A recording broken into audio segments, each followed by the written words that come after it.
Welcome to Agnibina institution. জয় হিন্দ। তোমাদের সকলকে স্বাগত। আজকে আমরা 2026 সালের জানুয়ারি মাসের গুরুত্বপূর্ণ কারেন্ট অ্যাফেয়ার্স আলোচনা করব, যেগুলো সমস্ত কিছু আপকামিং এক্সামিনেশনের জন্য খুবই গুরুত্বপূর্ণ। এবং এই কারেন্ট অ্যাফেয়ার্সগুলো তুমি যদি করে নাও, আশা করছি তোমার আপকামিং যে সমস্ত এক্সামিনেশন রয়েছে সেগুলোতে কোনো রকম সমস্যা হবে না। তো চলো তাহলে আর বেশি সময় নষ্ট না করে আমরা প্রথম কোশ্চেন কী আছে দেখে নিই।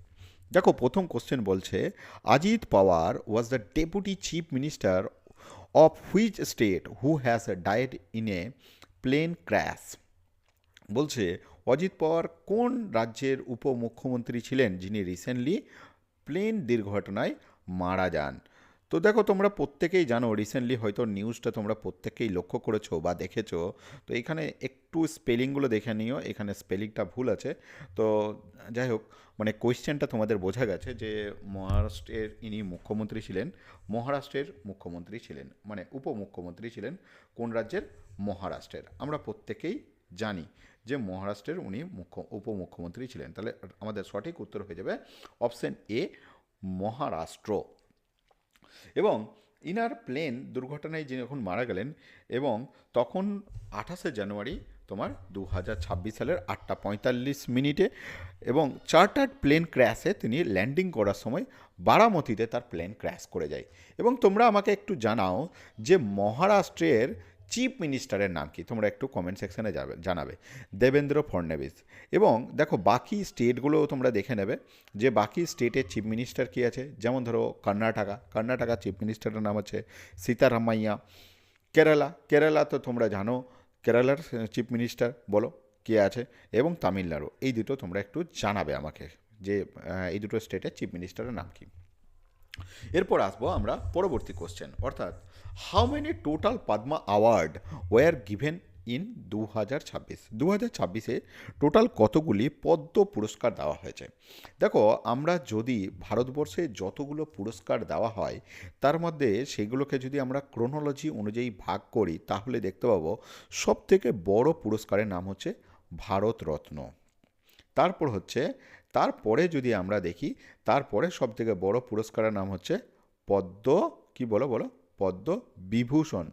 তারপরে হচ্ছে পদ্মভূষণ, পদ্মভূষণ। তারপর হচ্ছে পদ্মশ্রী।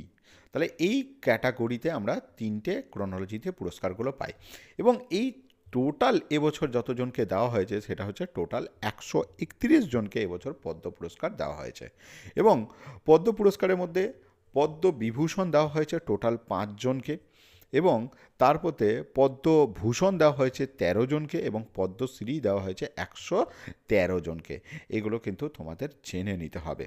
এবং দেখো, যে একটা ওমেন ওয়ার্ড, যেটা অ্যাওয়ার্ডস যেটা ছিল ফরেন বা এনআরআই বা পিআইও, এই ক্যাটাগরিতে কয়েকজনকে পদ্ম বিভূষণ দেওয়া হয়েছে। সেই 5 জনকে, সেই নামগুলো একটু তোমরা দেখে নাও। সেটা হচ্ছে শ্রী ধর্মেন্দ্র সিং ডিল, যিনি মরণোত্তর পুরস্কার পেয়েছেন। ইনি আর্ট থেকে বিলং করেন এবং মহারাষ্ট্র রাজ্য থেকে বিলং করেন আর্টের ক্ষেত্রেতে।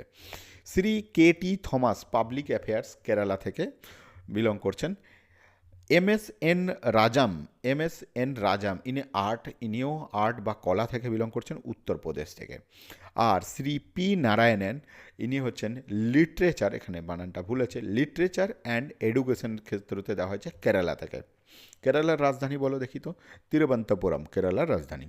এবং ইনি হচ্ছেন তোমার, সরি, লিটারেচার না, ইউটেরাস অ্যান্ড এডুকেশনের জন্য সেক্টরতে দেওয়া হয়েছে। এবং পরবর্তী নাম যিনি রয়েছেন ভিএস অচ্যুতানন্দকে দেওয়া হয়েছে। ইনি মরণোত্তর এবং পাবলিক অ্যাফেয়ার্সের জন্য, ইনিও কেরালা থেকেই বিলং করেন। পরবর্তী হচ্ছে যে who won the best film to drama award, golden global award best drama ফিল্মের জন্য কাকে দেওয়া হয়েছে। দেখো, তোমরা প্রত্যেকেই জানো এই অ্যাওয়ার্ডটা তোমার ইউএসএ থেকে দেওয়া হয়। কোথা থেকে দেওয়া হয়? ইউএসএ থেকে দেওয়া হয়। এবং এইটা ড্রামা ক্যাটাগরিতে দেওয়া হয়েছে হ্যামেনকে দেওয়া হয়েছে, হ্যামনেটকে দেওয়া হয়েছে। এবং এই golden globe award as a international film and television award, যেটাও তোমার চালু হয়েছে কত সাল, 1944 সালে চালু হয়েছিল। এবং এটা it is one of the most prestigious award in Hollywood. হলিউডের এটা একটা মর্যাদাপূর্ণ, একটা গুরুত্বপূর্ণ অ্যাওয়ার্ডের মধ্যে পড়ছে। এবং এটা যে ফাংশন টাইম হয়, এ এ প্রত্যেক বছরের জানুয়ারি মাস করে এ অ্যাওয়ার্ডটা দেওয়া হয়ে থাকে। তোমরা এইগুলো মোটামুটি প্রত্যেককেই জানো, এগুলো নতুন করে কিছু বলার নেই। এছাড়াও এটা যেখান থেকে দেওয়া হয় সেটা হচ্ছে ক্যালিফোর্নিয়া থেকে দেওয়া হয়, এবং ইউএসের ক্যালিফোর্নিয়া থেকে এই অ্যাওয়ার্ডটা দেওয়া হয়ে থাকে। 11ই জানুয়ারি দেওয়া হয়েছিল।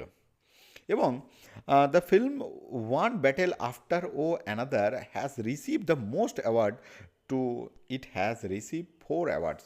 যে ওয়ান ব্যাটেল আফটার থারাস ছবিটি সর্বাধিক পুরস্কার পেয়েছে, যেটা হচ্ছে 4টে পুরস্কার পেয়েছে। বেস্ট ফিল্ম ড্রামা ক্যাটাগরিতে হ্যামনেট হয়েছে, আর best film musical comedy one battle after another, এই ছবিটাকে অ্যাওয়ার্ড দেওয়া হয়েছে। Best director Paul Thomas Anderson, one battle after another after others. Best actor in a motion picture ড্রামাতে হচ্ছে তোমার Wagner Moura. Best actress in a motion picture হচ্ছে Jessie Buckley অভিনেত্রী ইনি। নেক্সট হচ্ছে ইসরো থেকে একটা কোশ্চেন তোমাদের, যে ইসরো তার রিসেন্টলি যে মিশন ছিল সেই মিশনটা ফেল হয়ে গেছে। তো এই যে মিশন কবে উত্থাপন করা হয়েছিল, দেখো এটা হচ্ছে জাতীয় যুব দিবসের দিনে হয়েছিল, 12ই জানুয়ারি যুব দিবসের দিনে উত্থাপন হয়েছিল। দেখো ইসরো ফেল হয়ে যাচ্ছে, তো বুঝতেই পারছো আমাদের অবস্থা কি, আমরা কোন জায়গায় রয়েছি। ইসরো যেখানে পৃথিবীর ভারতবর্ষের মহান মহান যেখানে সায়েন্টিস্টরা কাজ করছেন, সেখানে তো আমরা কিছুই না, অথচ ইসরো ফেলিয়ার হয়ে যাচ্ছে। মানে আমাদেরকে কিন্তু মানে বারবার চেষ্টা করতে হবে, হয়তো বিফল হওয়ার পরেও কিন্তু আমাদের চেষ্টা চালিয়ে যেতে হবে, ঠিক আছে। এইখানে ইসরোর এই মিশন থেকে আমাদের শিখতে হবে। পিএসএলভি C62 মিশনে ইসরো ফার্স্ট মিশন লঞ্চ করে, মিশন অফ 2026-এর। এবং লঞ্চ ডেট ছিল 12ই জানুয়ারি 10:17 লঞ্চের তারিখ ছিল। এবং লঞ্চ সাইট ছিল Satish Dhawan space research centre, যেটা শ্রীহরিকোটাতে অবস্থিত। এবং রকেটের নাম ছিল পিএসএলভি C26 ছিল। এবং স্যাটেলাইট ছিল যেটা ছিল hyper spectral earth observation by DRDO. তোমরা আমাকে একটু জানাও যে এই ডিআরডিওর পুরো নামটা কি, বা ডিআরডিওর অফিস কোথায়। টোটাল 16টা স্যাটেলাইট ছিল, এবং মেন স্যাটেলাইট ছিল এক্সপ্লোরেশন EOS-N9, এই স্যাটেলাইট ছিল।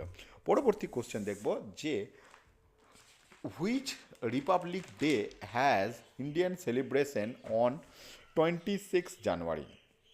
যে আমরা এবছর যে 26 জানুয়ারি রিপাবলিক ডে সেলিব্রেট করলাম, সেটা কততম, সেটা হচ্ছে আমাদের 77তম রিপাবলিক ডে, অর্থাৎ প্রজাতন্ত্র দিবস। কততম ছিল? 77তম প্রজাতন্ত্র দিবস ছিল। দেখো 77তম আমরা প্রজাতন্ত্র দিবস পালন করলাম, এবং গ্র্যান্ড প্যারেড অনুষ্ঠিত হলো, কর্তব্য পথে হলো নিউ দিল্লিতে, এবং বিশাল এখানে কুচকাওয়াজের আয়োজন করা হয়েছিল। এবং chief guest on the Republic Day parade আর president of European Council Antonio Costa এসেছিলেন, যিনি, এবং তার সাথে ছিলেন president of European Commission Ursula von der Leyen. আর কে ছিলেন? অ্যান্টোনিও কোস্তা এই ইউরোপিয়ান ইউনিয়নের তিনি কাউন্সিলের প্রেসিডেন্ট ছিলেন। এবং এবছরের মেন থিম ছিল বন্দে মাতরমের 150তম বছরের বর্ষপূর্তি। এবং প্রজাতন্ত্র দিবসের কুচকাওয়াজের নেতৃত্ব দেন কর্নেল ফ্রেডরিক সাইমন স্কুইট, যিনি ইউরোপিয়ান ইউনিয়নের কন্টিনজেন্টের অংশ ছিলেন। পরবর্তী কোশ্চেন দেখব যে বিজেপি বলে যে পলিটিক্যাল পার্টিটা রয়েছে, তার রিসেন্টলি সভাপতি কে হয়েছেন। ভাই এটাও আমাদেরকে কারেন্ট অ্যাফেয়ার্সে পড়তে হচ্ছে, মানে বুঝতে পারছো কী অবস্থা। সেটার হয়ে যাচ্ছে নীতিন নবীন, বিহার থেকে বিলং করেন। অপশানগুলো একটু দেখে নিই। জেপি নাড্ডা আগে প্রেসিডেন্ট ছিলেন বিজেপি দলটার, এবং জেপি নাড্ডা হচ্ছে তোমার এখন হেলথ মিনিস্ট্রি সামলাচ্ছেন। আর নীতিন নবীন বিজেপির প্রেসিডেন্ট হলেন, এবং অমিত শাহ হোম মিনিস্ট্রি সামলাচ্ছেন, গৃহমন্ত্রক, আর রাজনাথ সিং ডিফেন্স মিনিস্ট্রি সামলাচ্ছেন। এবং তোমাদেরকে জানিয়ে রাখি যে দেখো যত পলিটিক্যাল পার্টি আছে না, তাদের মধ্যে কিন্তু ইলেকশন হওয়াটা জরুরি। এরা ইলেকশনের জন্য বলে সমস্ত পলিটিক্যাল পার্টি, কিন্তু এরা নিজের পার্টির মধ্যে কিন্তু ইলেকশন করায় না। এই যে দেখো এখানে একটা পয়েন্ট বোঝো, যে বিনা প্রতিদ্বন্দ্বিতায় জিতে গেলেন। আরে ভাই, অপোজিশনে তুমি দাঁড়াও। এখানে তো মোনার্কি চলছে পলিটিক্যাল পার্টির মধ্যে, যে একটা লিডার রয়েছে, সে যা বলবে তাই। মানে এখানে কিন্তু অপোজিশনে এই নীতিন নবীনের এগেনস্টে দাঁড়ায়নি। আমি কোনো ইন্ডিভিজুয়াল পলিটিক্যাল পার্টির কথা বলছি না, এটা অল পলিটিক্যাল পার্টির ক্ষেত্রেই বলছি, যে পলিটিক্যাল পার্টির মধ্যে যে ইলেকশন হওয়াটা দরকার, এটা এরা ভুলেই গেছেন। একসময়ের নির্বাচন কমিশনার ছিলেন সুকুমার সেন, তিনি কিন্তু এই পলিটিক্যাল পার্টির নির্বাচন কিন্তু করিয়েছিলেন। পলিটিক্যাল পার্টির নির্বাচন না হওয়ার জন্য তিনি কিন্তু মেন নির্বাচন, যেটা আমাদের ইলেকশন, সেটা কিন্তু আটকে দিয়েছিলেন।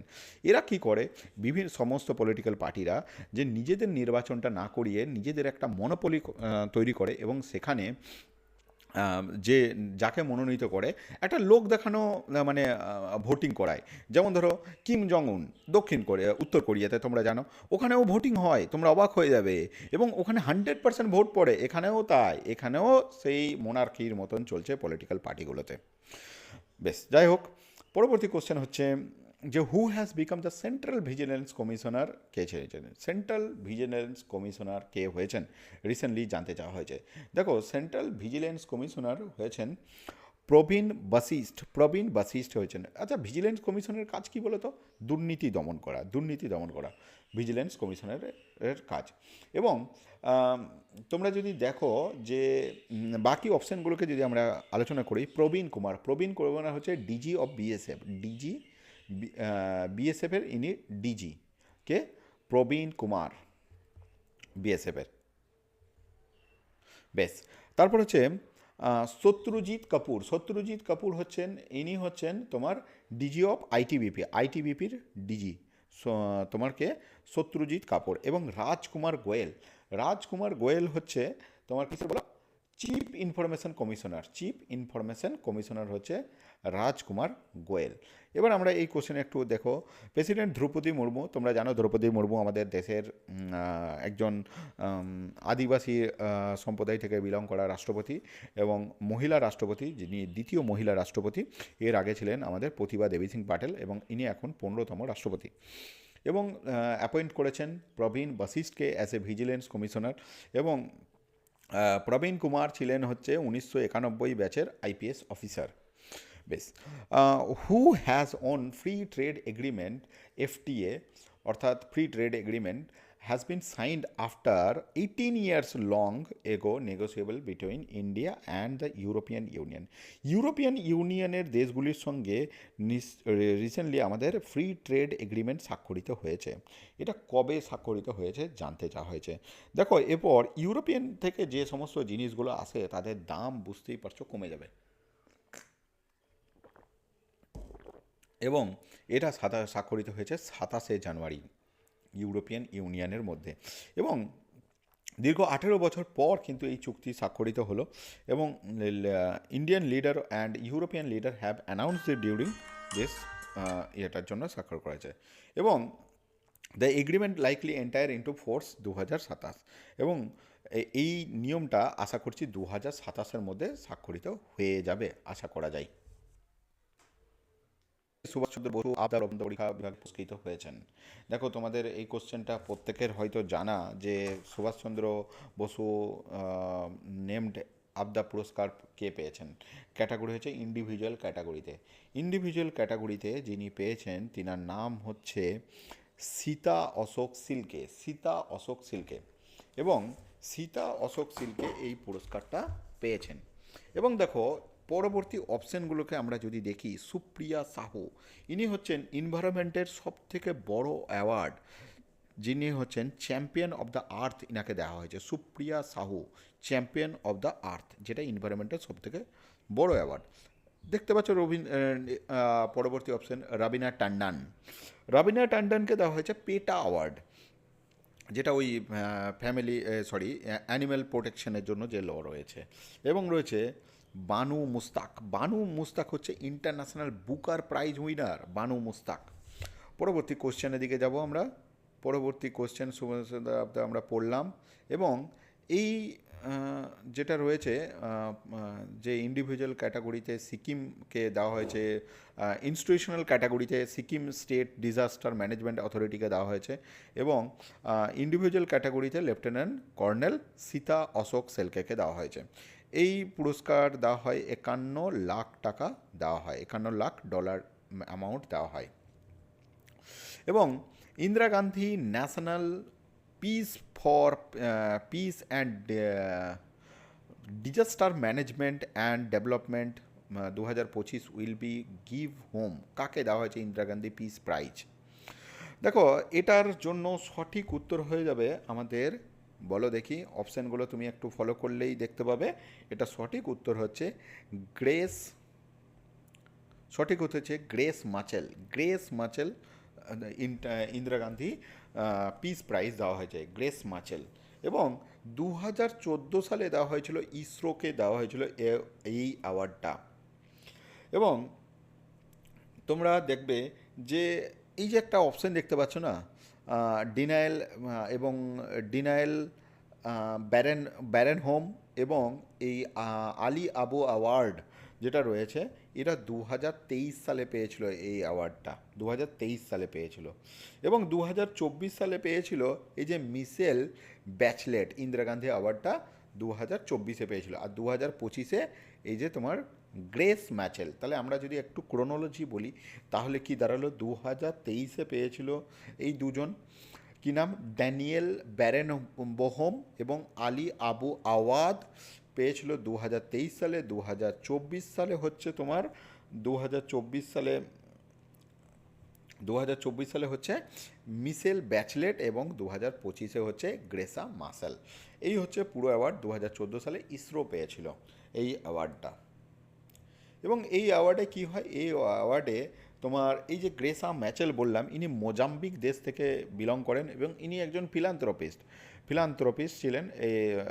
তোমার কি নাম, গ্রেসা মাচেল ফিলান্থ্রপিস্ট এবং হিউম্যান রাইট অ্যাক্টিভিটিস ছিলেন। এবং এখানে প্রায় 1 কোটি টাকা নগদ পুরস্কার দেওয়া হয়। কিন্তু দেখো এই পিপিটিতে 25 লাখ লেখা আছে, মানে আগে 25 লাখ দেওয়া হতো, এখন 1 কোটি টাকা পুরস্কার দেওয়া হয়। এবং ইন্দিরা গান্ধী পিস প্রাইজ এটা হচ্ছে শান্তি, নিরস্ত্রীকরণ এবং উন্নয়নের জন্য ইন্দিরা গান্ধী গ্রেসা ম্যাচেলকে কিন্তু দেওয়া হয়েছে এই পুরস্কার। এবং এই পুরস্কার দেওয়া শুরু হয়েছে কত সাল থেকে, 1986 সাল থেকে এই পুরস্কার দেওয়া শুরু হয়েছে। এবং আমাদের one of the iron lady former prime minister Indira গান্ধীর নাম অনুসারে হয়েছিল। এবং এই পুরস্কারটা দেওয়া হয় দ্য ইন্দিরা গান্ধী মেমোরিয়াল ট্রাস্টের আন্ডার থেকে দেওয়া হয়। এবং এর লক্ষ্য হচ্ছে যে গোটা পৃথিবীতে বিশ্ব শান্তি এবং নিরস্ত্রীকরণ এবং উন্নয়ন এই দু ক্ষেত্রে অসামান্য অবদানের জন্য এই পুরস্কার দেওয়া হয়।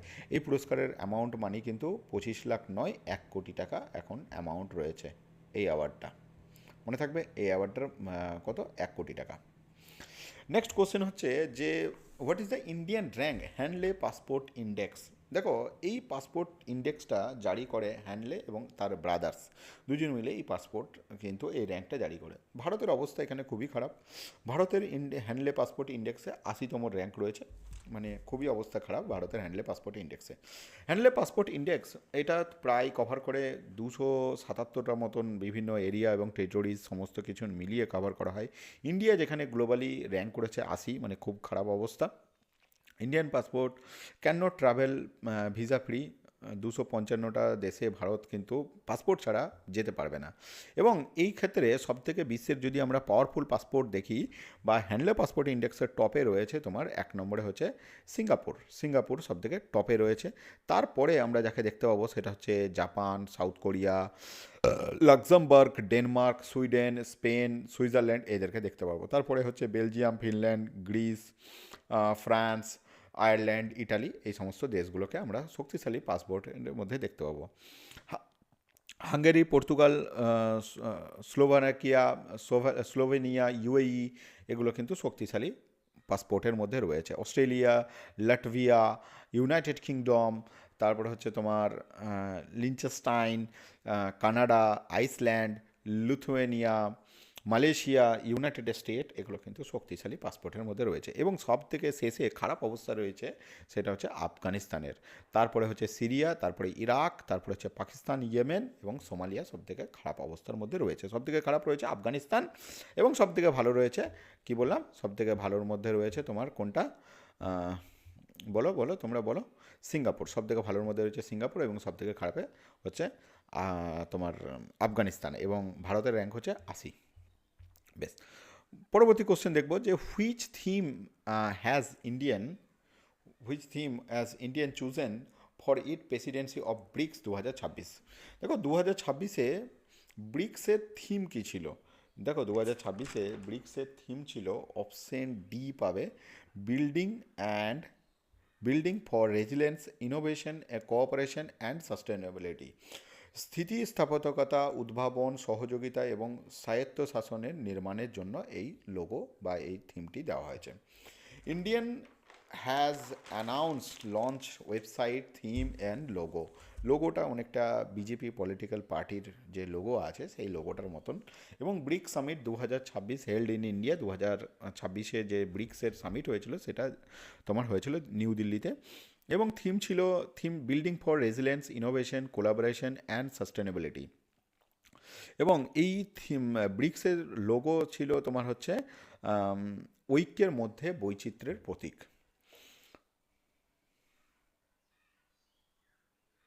এবং লোগোর যে পদ্মফুলের যে পাপড়িগুলিতে সমস্ত ব্রিক্স সদস্যগুলির দেশের রং রয়েছে। এবং ইন্ডিয়া হ্যাজ প্রিভিয়াসলি, এর আগে ব্রিক্সের সামিট 2026-এর আগে যখন যখন হয়েছে সেগুলো হচ্ছে 2012 সালে হয়েছে, 2016 সালে হয়েছে এবং 2021 সালে হয়েছে। এবং 2021 সালে আবার রাষ্ট্রপতির মানে প্রেসিডেন্টাল দায়িত্ব পালন করেছে ভারত। Who had become the vice chief of the এয়ারফোর্সের ভাইস চিফের কী নাম তোমাদেরকে বলতে হবে। দেখো এটার সঠিক উত্তর যদি আমরা দেখি, আমরা সমস্ত অপশানগুলোকে দেখবই, তার আগে আমরা ডিটেলসটা দেখে নিই এর। ভাইস চিফ কাকে করা হয়েছে? দেখো এই কোশ্চেনটা তোমরা মোটামুটি প্রত্যেকেই জানো, এটা হচ্ছে সঠিক উত্তর হচ্ছে নাগেশ কাপুর হচ্ছে ভাইস চিফ। এবং বাকি অপশানগুলো আমরা দেখে নেব। এটা হচ্ছে শাশ্বত শর্মা হচ্ছে MD of Airtel, managing director এয়ারটেলের হচ্ছে শাশ্বত শর্মা। বি সাইরাম হচ্ছে কোল ইন্ডিয়ার ম্যানেজিং ডাইরেক্টর, কোল ইন্ডিয়ার। এবং প্রবীর রঞ্জন হচ্ছে তোমার ডিজি সিআইএসএফ। এবং দেখো প্রবীর রঞ্জন, এবার যখন প্রবীর কুমার দিয়ে দেবে তখন মনে রাখবে যে এটা হচ্ছে তোমার আইটিবিপি। ওকে, পরবর্তী কোশ্চেন দেখব। এবং দেখো নাগেশ কাপুরকে vice vice chief air force করা হয়েছে, এবং he succeeds the air marshal of Narmendra Tiwari আফতাব ভাই এর জায়গায় তিনি স্থলাভিষিক্ত হয়েছেন। পরবর্তী question, who has been awarded Ashok Chakra on Republic Day 2026? 2026-এ কাকে তোমার অশোক চক্র প্রদান করা হয়েছে? তো তোমরা প্রত্যেকেই হয়তো জানবে, এটা সঠিক উত্তর হচ্ছে শুভাংশু শুক্লা। এবং শুভাংশু শুক্লা এটার হয়েছেন। এবং দেখো এখানে অপশানগুলো দেখব। রাকেশ শর্মা তোমরা প্রত্যেকে জানো ভারতের প্রথম মহাকাশচারী, 1984 সালে গিয়েছিলেন, এবং 1984 সালে কলকাতায় মেট্রো চালু হয়েছিল। এবং অনিল চৌহান হচ্ছেন ভারতের দ্বিতীয় CDS, chief of defence staff হচ্ছে অনিল চৌহান, প্রত্যেকেই জানো। এবং দেখো ইন্ডিয়ান এয়ারফোর্স গ্রুপ ক্যাপ্টেন এবং astronaut Shubhanshu Shukla has been awarded Ashoka Chakra on Republic Day প্যারেডে। এবং the award given for is experimental courage and showing during Axiom missions 4 এর সময় দেওয়া হয়েছে। এবং শুভাংশু শুক্লা যে বিশেষ সেবা ও সামরিক পদক পেয়েছেন, এবং এই মিশনে যিনি মিশনের করেছেন যে অক্সিম 4 এর জন্য মিশন পাইলট হিসাবে দায়িত্ব পালন করেছেন। এবং এবং ঘাটকা আদিত্য শ্রীকুমার প্যারার একজন সাহসী অফিসার ছিলেন এর সঙ্গে। এবং সুফিয়া কুরেশিও এর ইনি সামরিক পদক সুফিয়া কর্নেল সুফিয়া কুরেশিও সামরিক পদক পেয়েছেন বিশিষ্ট সেবা ও ব্যতিক্রমী নেতৃত্বের জন্য। সুফিয়া কুরেশি। নেক্সট হচ্ছে who has won the Vijay Hazare trophy 2025-26 জন্য বিজয় হাজারে ট্রফি পেয়েছে। দেখো এইবার বিজয় হাজারে ট্রফি প্রত্যেকবারের মতনই তোমরা জানো বিজয় হাজারে ট্রফি কে জিতে বারবার সার্ভিসেস জিতে, সেটা হচ্ছে তোমার বিদর্ভ বারবারই জিতে থাকে তোমার এই বিজয় হাজারে ট্রফি।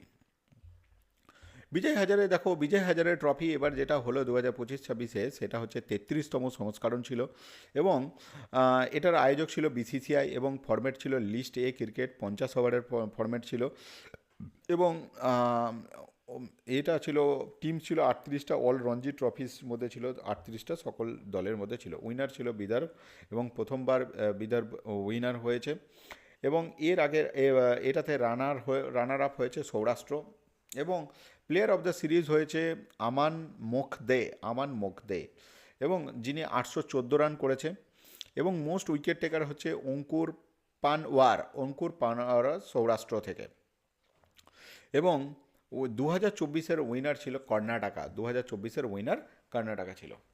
বেশ, নেক্সট কোশ্চেন হচ্ছে the president of which country has been arrested by the United States. ভাই কী গজব চলছে দুনিয়াতে, দেখো একটা প্রেসিডেন্টকে আর একটা দেশের প্রেসিডেন্ট অ্যারেস্ট করে নিল, ভাবা যায় এটা? কি বলা যাবে আর। এটার উত্তর হয়ে যাচ্ছে ভেনেজুয়েলা। সঠিক কোন দেশের? মাদুরোকে অ্যারেস্ট করা হয়েছিল ভেনেজুয়েলার, এটার সঠিক উত্তর কে। এবং দেখো 3 জানুয়ারি 2023 সালে মার্কিন যুক্তরাষ্ট্র তোমার ভেনেজুয়েলার রাষ্ট্রপতি নিকোলাস মাদুরোকে ও তার স্ত্রী সিসিলিয়া ফ্লোরিসকে গ্রেপ্তার করেছে এবং দুজনকেই মার্কিন যুক্তরাষ্ট্রে আনা হয়েছে এবং হেফাজতে রাখা হয়েছে। এবং ভেনেজুয়েলা সুপ্রিম কোর্ট নতুন প্রেসিডেন্ট অ্যাপয়েন্টমেন্ট করা হয়েছে, ভাইস প্রেসিডেন্টকে প্রেসিডেন্ট অ্যাপয়েন্টমেন্ট করেছে ডিক্লে রুদ্রিগেজকে ভাইস প্রেসিডেন্ট থেকে প্রেসিডেন্ট হিসাবে নিযুক্ত করা হয়েছে এবং মাদুরো 2013 সাল থেকে টানা কিন্তু প্রেসিডেন্ট হিসাবে নিযুক্ত রয়েছে। এবং তোমরা প্রত্যেকেই জানো এই ভেনেজুয়েলা থেকেই যে নোবেল পিস প্রাইজ যেকে দেওয়া হয়েছে মাচাদোকে দেওয়া হয়েছে, মাচাদো নোবেল পিস প্রাইজ, যিনি হচ্ছেন ভেনেজুয়েলার অপোজিশন লিডার। এবং এখানে দেখো একটা পলিটিক্যাল বড় রকম গেম আছে এবং এই মাচাদো আগে যে তার নোবেল পিস প্রাইজটা দিয়ে দিচ্ছে তোমার ট্রাম্পকে দিয়ে দিচ্ছে, ট্রাম্পকে গিফট করে দেওয়া হচ্ছে। যদিও তোমাদেরকে জানিয়ে রাখি নোবেল পিস প্রাইজ বা নোবেল প্রাইজ কাউকে ট্রান্সফার করা যায় না, তার উদ্দেশ্য অন্যরকম আছে, তোমরা বুঝতেই পারছো পলিটিক্যালি। পরবর্তী question, which IPL team has dropped Bangladeshi cricketer Mustafizur Rahman the কাটারম্যানকে ফ্রম হুইচ টিম? কোন টিম থেকে? তোমরা প্রত্যেককেই এই কোশ্চেনের উত্তর জানো, এটা হয়ে যাচ্ছে কলকাতা নাইট রাইডার্স। দেখো আইপিএল টিমে কলকাতা থেকে বাংলাদেশি ক্রিকেটার মুস্তাফিজুর রহমানকে বাদ দেওয়া হয়েছে এবং বিসিসিআই এই সিদ্ধান্তটা নিয়েছে। পরবর্তী কোশ্চেন হচ্ছে যে who have been become the Director General of the National Investigation Agency অর্থাৎ NIA এর মহাপরিচালক কে হয়েছেন, ন্যাশনাল ইনভেস্টিগেশন এজেন্সির ডিরেক্টর কে হয়েছেন? এটার সঠিক উত্তর হয়ে যাবে রাকেশ এক সেকেন্ড একটু গোলমাল হলো, এটার সঠিক উত্তর হয়ে যাবে রাকেশ আগ্রওয়াল হয়ে যাবে তোমার ডিরেক্টর অফ তোমার কি এনআইএ। এবং দেখো বাকি অপশানগুলো দেখবো, অমিত খারে হচ্ছে প্রেসিডেন্ট অফ ভাইস প্রেসিডেন্টের সেক্রেটারি হয়েছেন। ভাইস প্রেসিডেন্ট জানেন তোমরা রাধাকৃষ্ণন রয়েছেন, যিনি 15তম ভাইস প্রেসিডেন্ট আমাদের। আর তারপরে দেখো পীযূষ গোয়েল তোমার কমার্স ট্রেড এবং মাইনিং মিনিস্ট্রি হচ্ছে পীযূষ গোয়েলের কাছে রয়েছে, কমার্স ট্রেড মাইনিং মিনিস্টার রয়েছে পীযূষ গোয়েল। এবং এই টিসিএ কল্যাণী ইনি কি দপ্তরের মন্ত্রী আছেন বা কি পোস্টে আছেন তোমরা একটু কমেন্ট সেকশনে আমাকে জানাবে। টিএস কল্যাণী।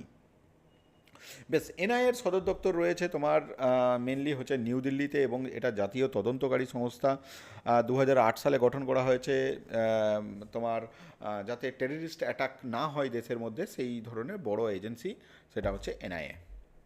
বেশ, which cricketer has set the record for the T20 fastest ফার্স্টে T20 50 রান করেছে T20-তে কে।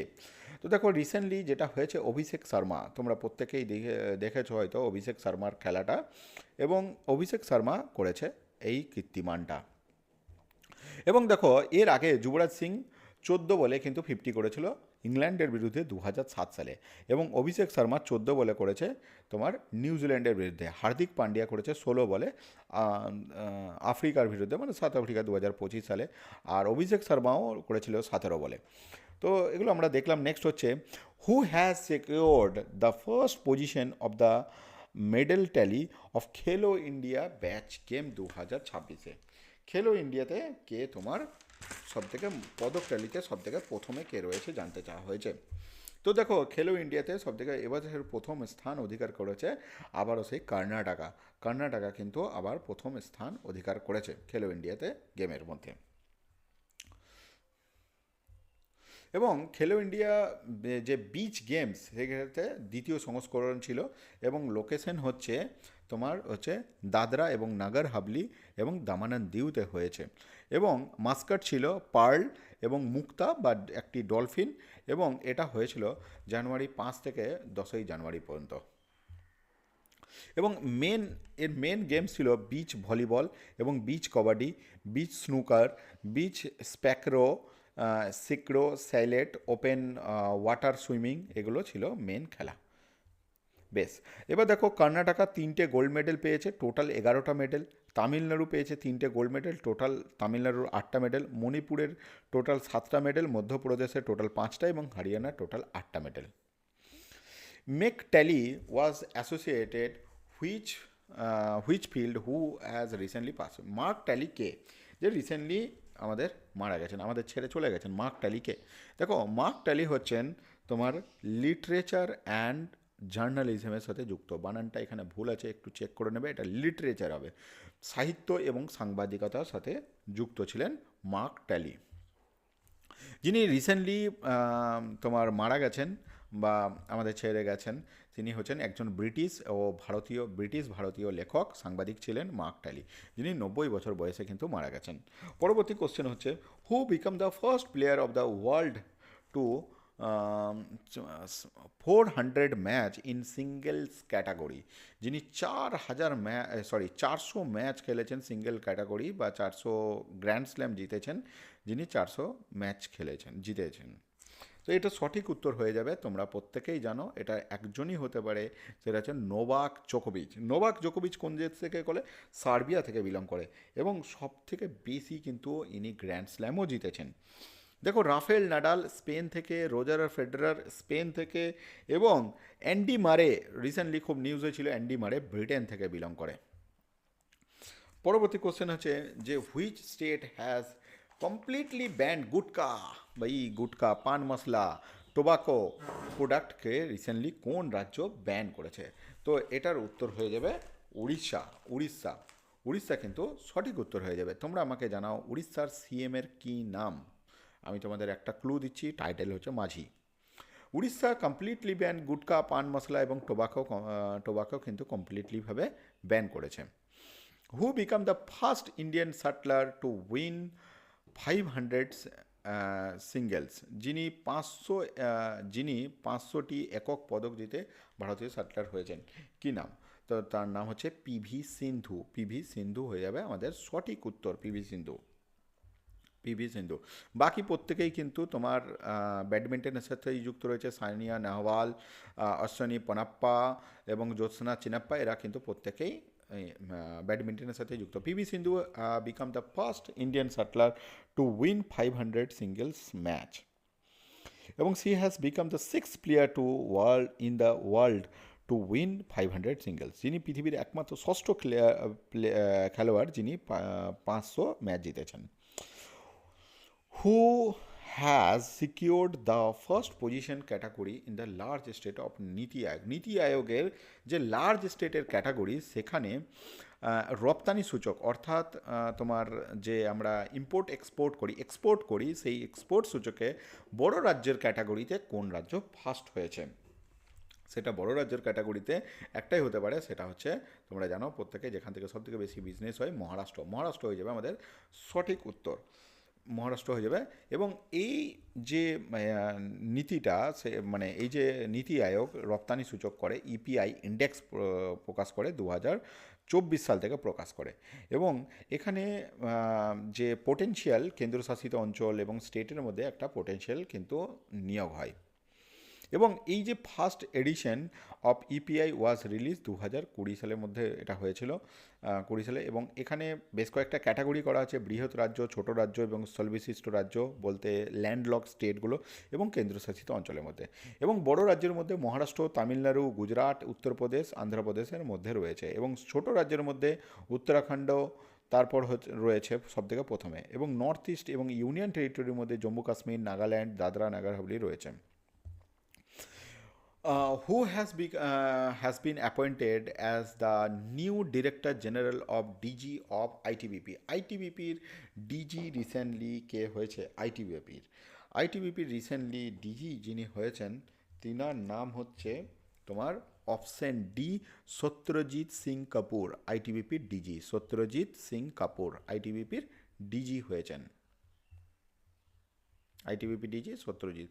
Senior IPS officer Satyajit Kapoor has been appointed as the new Director General of Indo-Tibetan Border Force. এবং এর আগে Satyajit Kapoor has former DGP of হরিয়ানার DGP ছিলেন। প্রবীণ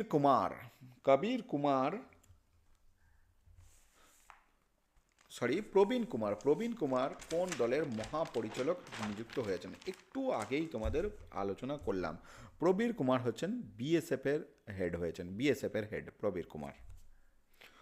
এবং সিআইএসএফের প্রবীর রঞ্জন, এবং বিএসএফের প্রবীর কুমার আর সিআইএসএফের প্রবীর রঞ্জন, নামটা কনফিউজ যাতে না হয়। নেক্সট কোশ্চেন হচ্ছে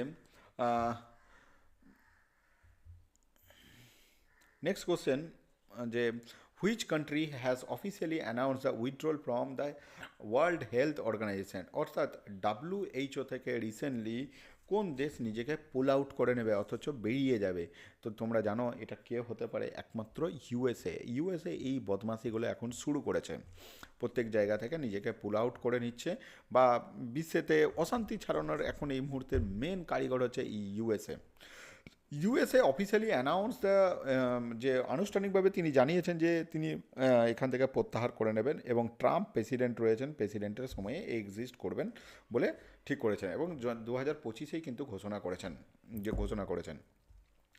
which player has secured the first country to history of the Women Premier League? কে প্রথম ওমেন প্রিমিয়ার লিগে হিস্ট্রিতে ফার্স্ট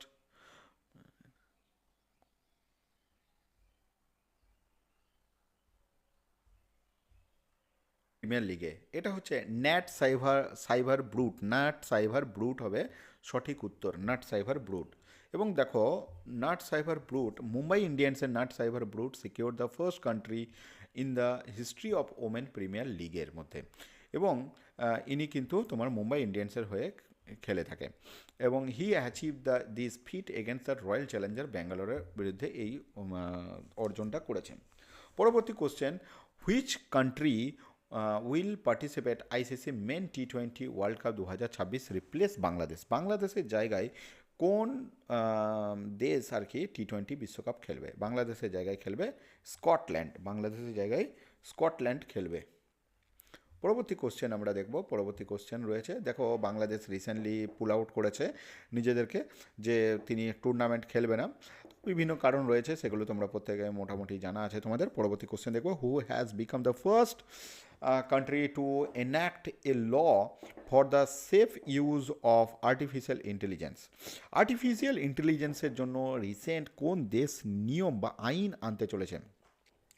দেখো আর্টিফিশিয়াল ইন্টেলিজেন্সে দেখবে তোমরা অনেক মিস ইউজ হচ্ছে, তোমরা ডিপ ফেক দেখেছো বা বিভিন্ন রকম ডিপ ফেক ছাড়াও আরও বিভিন্ন ছবি দেখেছো যেখানে কাউরি মুখ দিয়ে কাউকে অন্য বিকৃত ছবি করা হচ্ছে বা কাউরি হিউমিলেট করা হচ্ছে, কাউকে সোসাইটি থেকে মানে খারাপ কোনো ছবি প্রকাশ করে তার তার অনেকে সুসাইড করতে পর্যন্ত বাধ্য হচ্ছে। তো এই এআইয়ের একটা কন্ট্রোল আসা দরকার, যার জন্য একটা নতুন নিয়ম বা আইন আসতে চলেছে, সেইটা নিয়ে আসছে সাউথ কোরিয়া। কোন দেশ নাম? South Korea. সাউথ কোরিয়া কিন্তু নতুন আইন আনতে চলেছে এআইয়ের এগেনস্টে। বেশ, তাও সাউথ কোরিয়া আমরা দেখলাম পার্লামেন্টে প্রপোজ করেছে নতুন আইনের জন্য, যে এআইয়ের জন্য। তারপর পরবর্তী কোশ্চেন দেখব যে কোন দেশ কি হচ্ছে নাম্বিও সেফটি ইন্ডেক্সে 2026-এ ফার্স্ট হয়েছে, নাম্বিও সেফটি ইন্ডেক্সে। তো দেখো নাম্বিও সেফটি ইন্ডেক্সে কোন কোন সিটি ফার্স্ট হয়েছে জানতে চাওয়া হয়েছে, কোন সিটি। সেটা হচ্ছে তোমার কিংদাও। কিংদাও চায়নাতে, কিংদাও চায়না হচ্ছে সবথেকে এই তোমার এই নিরাপত্তা ইন্ডেক্সে কিন্তু ফার্স্ট হয়েছে। এবং এখানে দেখবো রিসেন্টলি এই 2026-এ এই তোমার এই ডেটা পাবলিশ করা হয়েছে, এবং এইটা একটা অনলাইন নাম্বিও দ্বারা প্রকাশ করা হয়, এবং যেখানে পার্টিসিপেশন করেছে সেফটি সিটিজের এগেনস্টে বিভিন্ন সিটিরা পার্টিসিপেট করেছে, এবং চায়নার নাম্বি তোমার এখানে ফার্স্ট হয়েছে এটার মধ্যে। এবং এর মধ্যে বেঙ্গালুরুও পার্টিসিপেট রয়েছে ওয়ান অফ দ্য সেফটি সিটিজের মধ্যে। টপ 5 সেফেস্ট সিটির দেখবো যদি দেখি, তাহলে সেটা হচ্ছে কিংডাও চায়না, আবুধাবি রয়েছে 88 পয়েন্টে রয়েছে, দোহা রয়েছে, শারজা রয়েছে, দুবাই রয়েছে, ম্যাঙ্গালুরু রয়েছে তোমার অন্যতম স্থানে, যার পয়েন্ট রয়েছে 74, এবং আহমেদাবাদ রয়েছে 68, জয়পুর রয়েছে 65, এবং কোয়েম্বাটুর রয়েছে 62। Next question: who will become the first woman officer to lead an all-men Unit 77 Republic Day Parade? Republic Day Parade যে প্রথম কোন মহিলা যিনি পুরো পুরুষ দলকে বা পুরুষ প্যারেডের গ্রাউন্ডকে তিনি লিড করেছেন। তো প্রত্যেকে যেন মেয়েরা এখন দেখো সমস্ত জায়গায় শুধু লিড করছে, সমস্ত কিছু মানে পার্টিসিপেট করছে। এখন আমাদের ভারতবর্ষের রাষ্ট্রপতিও মহিলা রয়েছেন, এর আগে প্রধানমন্ত্রীও হয়েছেন মহিলা, কিন্তু খুব দুঃখের বিষয় এখনও পর্যন্ত আমাদের সুপ্রিম কোর্টের প্রধান বিচারপতি কিন্তু কোনো মহিলা হয়নি। তো এটার আপাতত আমাদের সঠিক উত্তর হয়েছে সিমরান বালা। সিমরান বালা কিন্তু সঠিক উত্তর হয়ে যাবে, সিমরান বালা। এবং দেখো বাকি অপশানগুলোকে আমরা একটু আলোচনা করব, যেটা হচ্ছে যশস্বী সোলাঙ্কি, ইনি হচ্ছেন এডিসি হয়েছেন রাষ্ট্রপতির রক্ষা করার জন্য, রাষ্ট্রপতিকে রক্ষা করার জন্য। এবং দেখো সুমন কুমারী হচ্ছে বিএসএফের স্নাইপার চালাবে, সুমন কুমারী। নেক্সট কোশ্চেন হচ্ছে যে where world has foundation stones of of India, sorry এটা ওয়ার্ল্ড না, হোয়ার, এটা এটা হচ্ছে হোয়ার, কোথায় ভারতের প্রথম সম্বলিত বেসরকারি উপগ্রহ কেন্দ্রের ভিত্তি স্থাপন করা হয়েছে। বেসরকারি বেসরকারি তোমার উপগ্রহ করার জন্য, উপগ্রহ স্যাটেলাইট ভিত্তি স্যাটেলাইট পাঠানোর জন্য। তো এটা হয়ে যাবে তোমার খরাজ, গুজরাট। গুজরাট কিন্তু আমাদের সঠিক উত্তর হয়ে যাবে।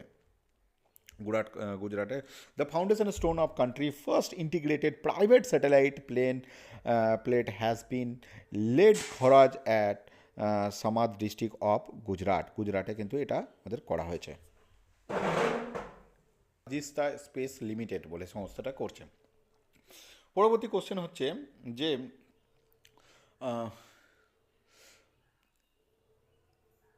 ইটার্নাল গ্রুপের যিনি কে সিইও হিসেবে নিযুক্ত হয়েছেন, এটা সঠিক উত্তর হচ্ছে আলবিন্দর দিদাসা।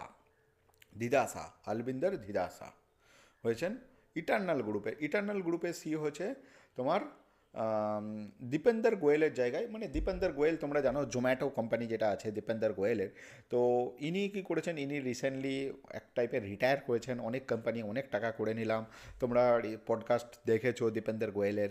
তো তিনি তার জায়গায় কিন্তু আলবিন্দর ধিদাস তাকে কিন্তু সিইও হিসাবে নিযুক্ত করেছেন। ইটার্নাল গ্রুপ হচ্ছে জোম্যাটোরই একটি কোম্পানি, এদের আরও বিভিন্ন কোম্পানি রয়েছে, যেমন ব্লিঙ্কিট রয়েছে, B2B রয়েছে, ফুড ডেলিভারি এই টাইপের রয়েছে, যেগুলো কিন্তু দ্রুত খাবার সরবরাহ বিভিন্ন কোম্পানি করে থাকে। এটা জোম্যাটো 2010 সালে কিন্তু এস্টাবলিশড হয়েছে, সব ইউএসএ থেকে কপি করা কিন্তু। পরবর্তী কোশ্চেন হচ্ছে যে কাশিওয়াজাকি কারিওয়া পারমাণবিক বিদ্যুৎ কেন্দ্রটি কোন দেশে অবস্থিত রয়েছে? তো দেখো, রিসেন্টলি এটা হচ্ছে তোমার জাপানে অবস্থিত। আমরা প্রত্যেকে জানি জাপানে অবস্থিত, এটা হচ্ছে জাপানে অবস্থিত। কাশিওয়াজাকি কারিওয়া পারমাণবিক বিদ্যুৎ কেন্দ্রটি কিন্তু রিসেন্টলি চালু হয়েছে। এবং এটা, এই যে পারমাণবিক কেন্দ্র, যেটা একটি চুল্লি পুনরায় করা হয়েছে, এটা এর আগে কিন্তু একটা বিস্ফোরণ হয়েছিল, যারখানে এগুলো সমস্ত কিছু কাজিওয়াস্কা পারমাণবিক কেন্দ্রটি ধারণ ক্ষমতার দিক থেকে বিশ্বের বৃহত্তম কিন্তু পারমাণবিক বিদ্যুৎ কেন্দ্র হিসাবে কিন্তু পরিচিত। এবং 2011 সালে ফুকুশিমা দাওচি পারমাণবিক কেন্দ্রে একটি ভয়াবহ দুর্ঘটনা ঘটে, তখন কিন্তু এটা বন্ধ করে দেওয়া হয়েছিল। পরবর্তী question, what is the India's rank in the SA of manufacturing sector? Manufacturing সেক্টরে এশিয়াতে ইন্ডিয়ার র্যাঙ্ক কত? দেখো ভাই, এশিয়াতে তুমি ম্যানুফ্যাকচারিং করবে কী করে? তোমরা যদি বিভিন্ন জন বিভিন্ন কাজে ব্যস্ত থাকো, আজে বাজে ভিডিওতে বা শর্টসে যদি মন লাগিয়ে বসে থাকো বা রিলসে, তাহলে তুমি ম্যানুফ্যাকচারিং ইউনিটে আমরা ইন্ডিয়া এগোবো কী করে? তো দেখো, এখানে আমাদের পজিশন হচ্ছে সিক্স পজিশন, অথচ দেখো আমাদেরকে বিট করে দিচ্ছে কিন্তু ছোটো ছোটো দেশগুলো, এশিয়ার ছোটো ছোটো, এটা এশিয়ার মধ্যে, আমি ওয়ার্ল্ড র্যাঙ্কে বলছি না। এবং এটা টোটাল এই ম্যানুফ্যাকচারিং ইন্ডেক্সে এশিয়ার মধ্যে 11টি দেশে মূল্যায়ন করা হয়েছে, এবং সেখানে ভারতের স্থান কিন্তু 6 হয়েছে। এবং চায়না, তোমরা প্রত্যেকে জানো ম্যানুফ্যাকচারিং সেক্টরে একমাত্র চায়না ছাড়া এখানে কেউ আসবে না। Malaysia has reach the second place, এবং ভিয়েতনাম থার্ড প্লেস, এবং সিঙ্গাপুর হচ্ছে ফোর্থ প্লেস। সিঙ্গাপুর একটা ছোট সিটি, মানে এই আমাদের কলকাতায় এত বড় একটা জায়গা নয় কিন্তু সিঙ্গাপুর, সেখানে সিঙ্গাপুর কিন্তু একটা বড় প্লেস কিন্তু অধিকার করে নিচ্ছে। রিসেন্টলি হচ্ছে পাঞ্জাব ফার্স্ট ডগ স্যাঞ্চুরি, প্রথম কুকুরদের জন্য অভয়ারণ্য খোলা হয়েছে। কুকুরদের জন্য কিন্তু অভয়ারণ্য খোলা হয়েছে পাঞ্জাবে। বলা হচ্ছে পাঞ্জাবের কোথায় কুকুরদের জন্য অভয়ারণ্য খোলা হচ্ছে? এটা সঠিক উত্তর হয়ে যাবে লুধিয়ানাতে কিন্তু খোলা হচ্ছে। এবং আমরা দেখো, লুধিয়ানা পাঞ্জাবের প্রথম কুকুরের জন্য স্যাঞ্চুরি তৈরি করা হচ্ছে। এটা হলো মূল লক্ষ্য, কুকুরের কামড়ের ঘটনা হ্রাস করা এবং ব্যবহারিক কুকুরের যথাযথ যত্ন নিশ্চিত করা। What is the rank of India's rank of responsible national index? অর্থাৎ আরএনআই থেকে ভারতের র্যাঙ্ক কত হচ্ছে রেসপন্সিবল ইন্ডেক্স? দেখো, একটা ছেলে যখন তোমার বড় হয়, বা ছেলে বা মেয়ে 16 বছর বয়স হয়, তার রেসপন্সিবল কী লেভেলের রেসপন্সিবল রয়েছে সেটার উপর একটা র্যাঙ্ক করা হয়, যেখানে র্যাঙ্কে 154টা দেশের মধ্যে ভারতের স্থান কিন্তু 16তম রয়েছে। ভারতের স্থান কত? ভারত মোটামুটি রেসপন্সিবল নেয়, তাহলে আমরা বুঝতে পারছি 16তম স্থান রয়েছে। এবং এই র্যাঙ্কিং রিফ্লেক্ট করে India's performance, governance, environmental protection এবং গ্লোবাল সাস্টেনেবিলিটির উপর ইয়ে করে। নাসার astronaut Sunita Williams retired after how many years of service? কত বছর পর? এটা কিন্তু নাও নয়, এটা কিন্তু হাউ হবে। বেশ, সার্ভিস থেকে রিটায়ার নিলেন, তো এটা সঠিক উত্তর হয়ে যাবে 27 বছর পর কিন্তু তিনি রিটায়ার নিলেন নাসা থেকে। এবং সুনিতা উইলিয়ামস, তোমরা জানি NASA flows 3 missions of the international space এজেন্সির মধ্যে। এবং ইনি প্রায় মোট 608 দিন মহাকাশে কাটিয়েছেন, এবং যা নাসার একজন দ্বিতীয় সর্বোচ্চ। এবং তিনি মহাকাশে 9টি পদযাত্রা সম্পন্ন করেছেন, এবং মোট সময়কাল ছিল 62 ঘন্টা 6 মিনিট, যা মহিলাদের বিভাগে সর্বোচ্চ। পরবর্তী কোশ্চেন দেখব যে who has been appointed as the new coach of the senior football team of the all-time football federation? বেশ, দেখো, এখানে আমাদের জানতে চাওয়া হয়েছে যে মহিলাদের যে ফুটবল টিম রয়েছে ভারতবর্ষের, সেখানে তাদের কোচ কাকে করা হয়েছে মহিলাদের ফুটবলের? সেটা সঠিক উত্তর হয়ে যাবে আমাদের এমিলিয়া ভালভার্বে। ইনি কোস্টারিকা থেকে বিলং করেন এবং ভারতীয় মহিলা ফুটবল দলের কোচ হয়েছেন। অপশানগুলো দেখে দেবো। নেক্সট অপশান হচ্ছে আমুল মজুমদার কে বলো তো? তোমরা হয়তো অনেকেই জানো আমুল মজুমদারকে। তো আমুল মজুমদার হচ্ছে তোমার আমুল মজুমদার, ইনি হচ্ছেন ওমেন ক্রিকেটের কোচ। খালিদ জামিল, এটা হচ্ছে পুরুষ ফুটবল দলের coach.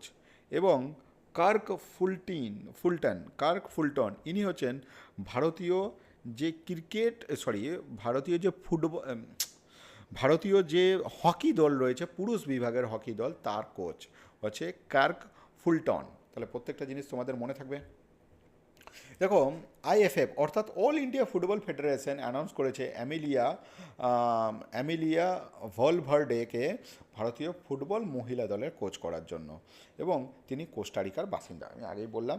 Recently which country has recently adapted euro as a currency? কোন দেশ নিজেকে ইউরো কারেন্সি কিন্তু অ্যাকসেপ্ট করে নিয়েছে? যে ইউরো কারেন্সি সেটাকে কিন্তু অ্যাকসেপ্ট করেছে কোন দেশ? সেটার সঠিক উত্তর হয়ে যাবে তোমাদের বুলগেরিয়া আমাদের সঠিক উত্তর হয়ে যাবে, যে বুলগেরিয়া কিন্তু ইউরোকে কারেন্সি হিসাবে গ্রহণ করেছে। এবং বুলগেরিয়া হচ্ছে যে 21তম ইউরোর মেম্বার, যে তোমার ইউরোকে অ্যাকসেপ্ট করেছে, এখন 21তম দেশের মধ্যে রয়েছে। নেক্সট হচ্ছে which operation has been launched of the Punjab police to dismantlement of network and gangster. পুলিশদের গ্যাংস্টারদের নেটওয়ার্কে ভেঙে ফেলার জন্য পাঞ্জাব পুলিশ কোন অপারেশন কিন্তু লঞ্চ করেছে তোমাকে বলতে হবে। এটার জন্য আমাদের সঠিক উত্তর হয়ে যাবে, তোমরা বলো অপারেশন প্রহার। অপশন বি, অপারেশন প্রহার। অপারেশন প্রহার কিন্তু সঠিক উত্তর হয়ে যাবে। পাঞ্জাব পুলিশ নিয়েছে কিন্তু এটা। এবং দেখো, পাঞ্জাব পুলিশ লঞ্চ করেছে এইটা গ্যাংস্টারদের মুক্তি করার জন্য, এবং প্রায় তোমার এই অভিযানে 12,000 পুলিশ অফিসারদের জন্য 2,000টি দল রাজ্য জুড়ে কিন্তু অভিযান শুরু করেছেন। নেক্সট হচ্ছে যে খেলো ইন্ডিয়া উইন্টার গেমস, যে শীতকালীন পর্ব, কোথায় শুরু হয়েছে? খেলো ইন্ডিয়ার যে গেমস সেটা কোথায় শুরু হয়েছে? দেখো, খেলো ইন্ডিয়া গেমস শুরু হয়েছে লাদাখে কিন্তু শুরু হয়েছে। লাদাখে শুরু হয়েছে খেলো ইন্ডিয়া গেমসের উইন্টার সিজনটা। এবং ফার্স্ট টাইম কিন্তু লাদাখে শুরু হলো এটা, ফার্স্ট ফেজটা শুরু হয়েছে, এবং যেখানে মোর দেন 1,000 মেল এবং ফিমেল প্লেয়ার্স পার্টিসিপেট করবে এই এই খেলাতে। এবং এখানে এই বছর নতুন আকর্ষণ হচ্ছে ফিঙ্গার স্কেটিং। এবং second place of the games will be held Gulmarg, Jammu কাশ্মীরে কিন্তু সেকেন্ড ফেজটা অনুষ্ঠিত হবে। পরবর্তী কোশ্চেন হচ্ছে who has won the men single title of Indian Open badminton? Indian Open ব্যাডমিন্টনে কে ফার্স্ট হয়েছে জানতে চাওয়া হয়েছে।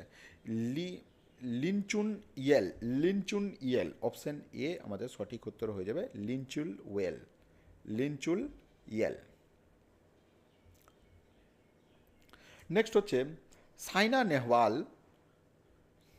তার আগে আমরা দেখে নিই এটা, যে এই ইন্ডিয়ান ওপেনটা ব্যাডমিন্টনের হয়েছিল, ইন্ডিয়ান ওপেন সেটা হচ্ছে 13 থেকে 18 জানুয়ারি পর্যন্ত হয়েছিল। এটা 24তম সংস্কার ছিল। বিডব্লিউএফ লেভেল 750 লেভেলে ছিল। ভেন্যু ছিল ইন্দিরা গান্ধী এরিনাতে, এবং অর্গানাইজার ছিল ব্যাডমিন্টন অ্যাসোসিয়েশন অফ ইন্ডিয়া। পরবর্তী কোশ্চেন হচ্ছে সাইনা নেহওয়াল ওয়াজ রিলেটেড হুইচ স্পোর্টস? অত্যন্ত সহজ একটা কোশ্চেন দেওয়া হয়েছে। সাইনা নেহওয়াল আমরা প্রত্যেকে জানি এটা ব্যাডমিন্টন থেকে বিলং করেন। Saina Nehwal is the last খেলেছেন কিন্তু সিঙ্গাপুর ওপেনে 2023 সালে। বেশ। President Sheikh Mohammed bin Zayed Al Nahyan is the president of which country? কোন দেশের প্রেসিডেন্ট বলতে হবে তোমাদের, যে ইনি president Sheikh Mohammed bin Zayed Al Nahyan কোন দেশের প্রেসিডেন্ট? ইনি হচ্ছেন ইউএইর প্রেসিডেন্ট, অর্থাৎ ইউনাইটেড আরব আমিরেটস এর প্রেসিডেন্ট, যিনি ভারত সফরে এসছেন। এবং the all India preceding officer conference, যে ভারতবর্ষের যত তোমার রাজ্যের যে বিধানসভাগুলো রয়েছে, তার যে বিধানসভার যে স্পিকারগুলো থাকে তাদের সভা হয়েছে রিসেন্টলি কোথায়?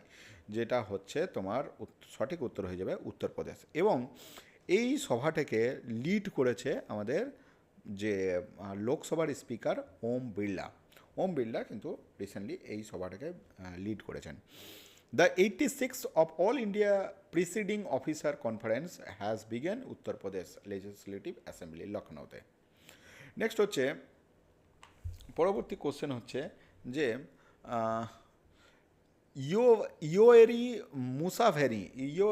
মুসাভেনি সপ্তমবারের জন্য কোন দেশের রাষ্ট্রপতি হলেন, কোন দেশের রাষ্ট্রপতি হয়েছেন? তো এটা সঠিক উত্তর হয়ে যাবে উগান্ডা দেশের, উগান্ডা দেশের। উগান্ডা কিন্তু মনে রাখবে পৃথিবীর মানে গরিব দেশগুলোর মধ্যে একটা, উগান্ডা। উগান্ডার রাষ্ট্রপতি মুসাভেনি ইয়োভরি মুসাভেনি সপ্তমবারের জন্য 71% ভোট পেয়ে কিন্তু রাষ্ট্রপতি হিসেবে নির্বাচিত হয়েছেন। পরবর্তী কোশ্চেন হচ্ছে who will be given Padmapani award 2026? তো এটার জন্য সঠিক উত্তর আমাদের হয়ে যাবে, তোমরা হয়তো এটার সঠিক উত্তর জানো। এটার সঠিক উত্তর এটা হচ্ছে ইলালিয়া রাজা তেনার সঙ্গীতে অসাধারণ অবদানের জন্য এই পুরস্কার দেওয়া হয়েছে। দেখো, অজন্তা ইলোরা ইন্টারন্যাশনাল ফিল্ম ফেস্টিভ্যালের পদ্মাপাণি অ্যাওয়ার্ড 2026 কনফারেন্স করা হয়েছে ইলালিয়া রাজাকে, এবং যিনি এই অ্যাওয়ার্ডে প্রায় 2 লাখ ক্যাশ দেওয়া হয় এবং একটা পুরস্কার এবং শংসাপত্র দেওয়া হয়। নেক্সট হচ্ছে Finke river. The Finke river is located which country has been recognized oldest river? যে বহিতমান যে প্রবাহমান যে নদী, তার মধ্যে ফিনকে নদী বিশ্বের প্রাচীনতম নদী, যেটা কোন দেশে অবস্থিত জানতে চাওয়া হয়েছে।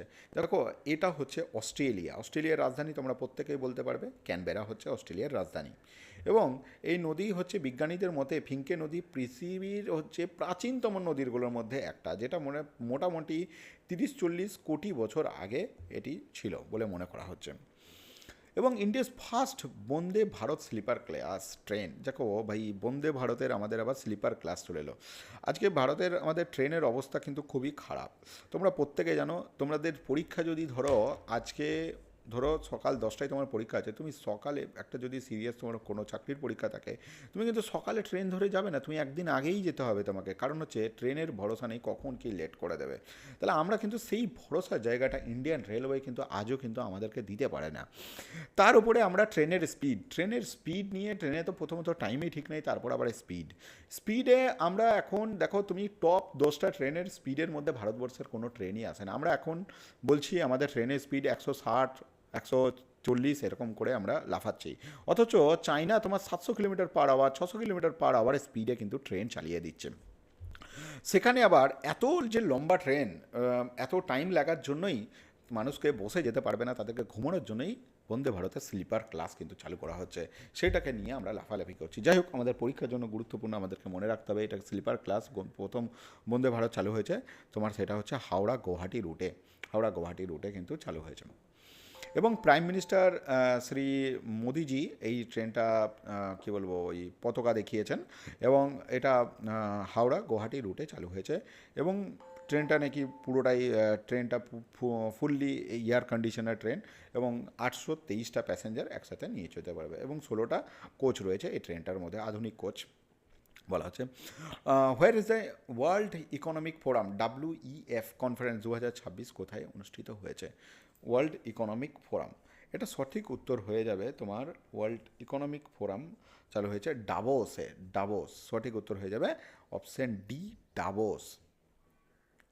D, Davos. World Economic Forum conference হয়েছে, যেটা হচ্ছে সুইজারল্যান্ডের ডাভোসে হয়েছে, 18 থেকে 23 জানুয়ারির মধ্যে হয়েছে। Spirit of dialogue. Next question হচ্ছে where is the 17th trilateral exercise Dosti was held? ত্রিপাক্ষিক যে 17তম ত্রিপাক্ষিক দোস্তি মহড়া যেটা হয়েছিল, সেটা কোথায় হয়েছে জানতে চাওয়া হয়েছে। এটা সঠিক উত্তর হয়ে যাবে, তোমরা বলো, এটা সঠিক উত্তর হয়ে যাবে তোমার মালদ্বীপ হয়ে যাবে।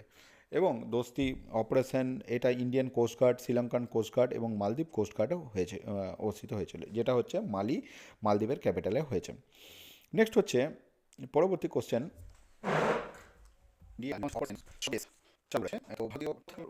ভারতীয় প্রবাসীদেরকে ভারতে ফিরিয়ে আনার জন্য। দেখো, তোমরা প্রত্যেকেই জানো একটা টেনশন আমাদের রয়েছে, সেটা হচ্ছে যে নতুন একটা যুদ্ধ হওয়ার সম্ভাবনা রয়েছে। তোমরা যারা একটু ইন্টারন্যাশনাল নিউজ ফলো করো, তারা প্রত্যেকেই জানো যে USA এবং ইরানের মধ্যে একটা যুদ্ধ কিন্তু হওয়ার সম্ভাবনা রয়েছে। তো সেই জায়গা থেকে ভারতের কিন্তু এই নতুন অপারেশন চালানো হয়েছে, যেটা থেকে ইরানের যে সমস্ত ভারতীয় নাগরিক যারা ইরানে রয়েছে তাদেরকে ভারতে ফিরিয়ে আনার জন্য। এবং সেখানে আমরা দেখতে পাবো যে এমড অনগোয়িং রয়েছে ভায়োলেন্ট অ্যান্টি গভর্নমেন্ট যে প্রোটেস্ট রয়েছে, যেখানে Iran central government has launch, মানে ইন্ডিয়ান সেন্ট্রাল গভর্নমেন্ট লঞ্চ করেছে অপারেশন স্বদেশ টু রিটার্ন ইন্ডিয়ানদেরকে। এবং এখানে প্রায় ইরানে প্রায় 10,000 ভারতীয় নাগরিক রয়েছে, যার মধ্যে ছাত্র, ব্যবসায়ী এবং পেশাদার রয়েছেন, যাদের মধ্যে 2,500 থেকে 3,000 জনই ছাত্র রয়েছেন। পরবর্তী কোশ্চেন হচ্ছে, who has become the India's 92nd chess grandmaster, ভারতের কে 92তম গ্র্যান্ড মাস্টার হয়েছেন? তো এটা হচ্ছে অর্জন ভার্সনে। অর্জন কী নাম হবে? অর্জন ভার্সনে হয়ে যাচ্ছে আমাদের 92তম গ্র্যান্ড মাস্টার চেসের। এবং চেসের যে তোমার 5বার বিশ্ব চ্যাম্পিয়ন, তার নাম তোমরা আমাকে কমেন্ট সেকশনে জানাবে।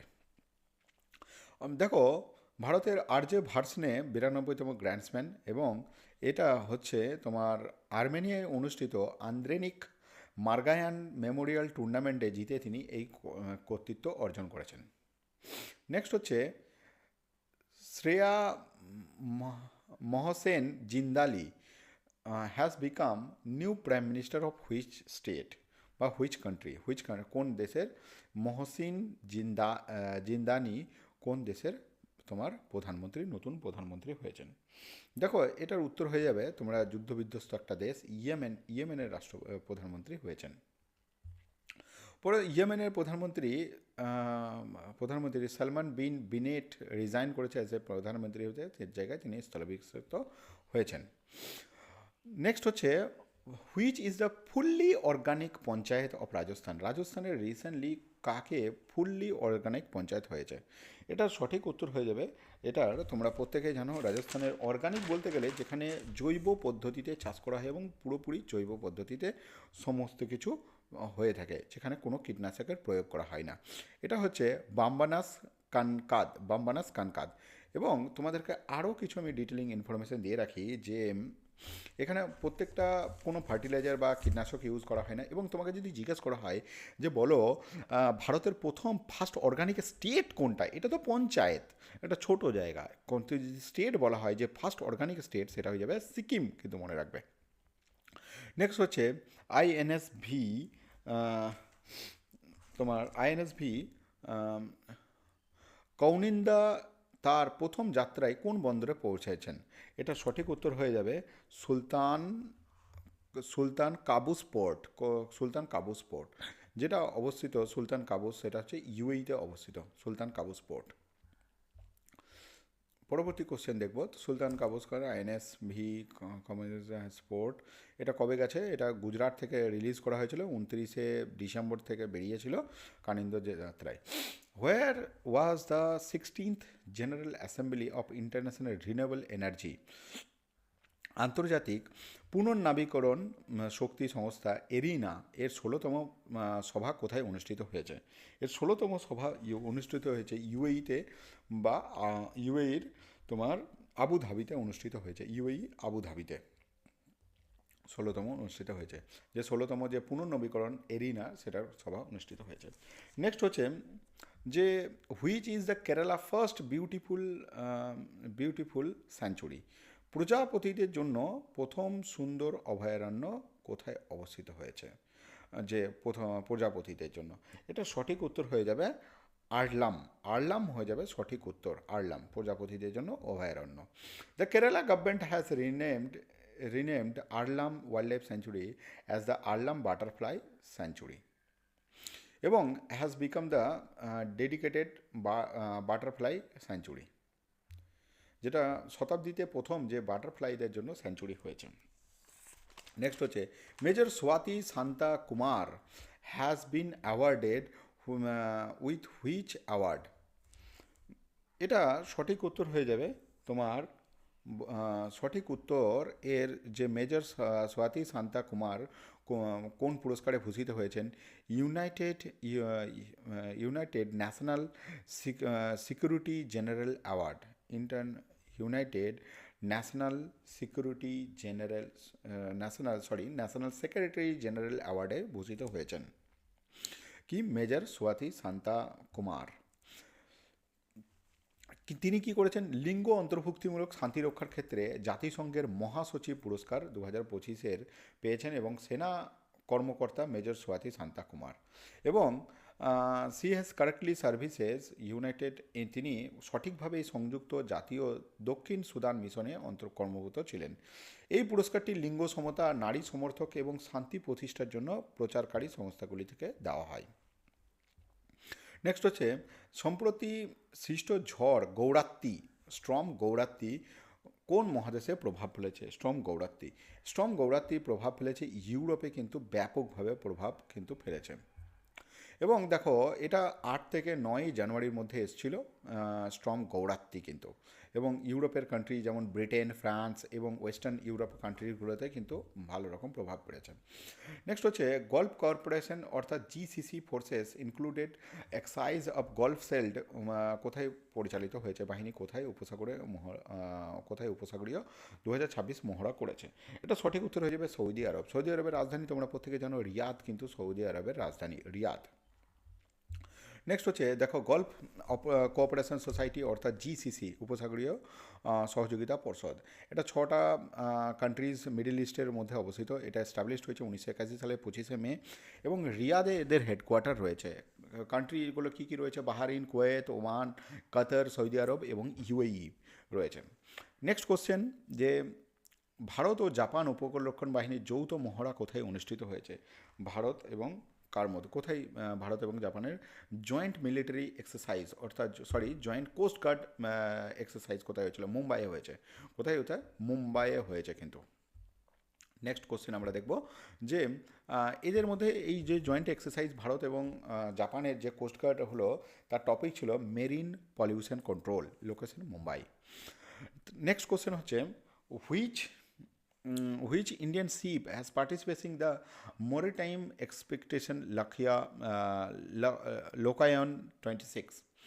এটা সঠিক উত্তর হয়ে যাবে লোকায়ান 26-এর জন্য। আমরা দেখব যে এটার বিক্রমাদিত্য রয়েছে, আইএনএস বিক্রান্ত রয়েছে, আইএনএস সুদর্শনী কিন্তু আমাদের সঠিক উত্তর হয়ে যাবে। আইএনএস সুদর্শনী কিন্তু আমাদের সঠিক উত্তর হয়ে যাবে, যে আইএসএনএস সুদর্শনী কিন্তু যে লোকায়ন 26-এ পার্টিসিপেশন করেছিল আইএসএন সুদর্শনী।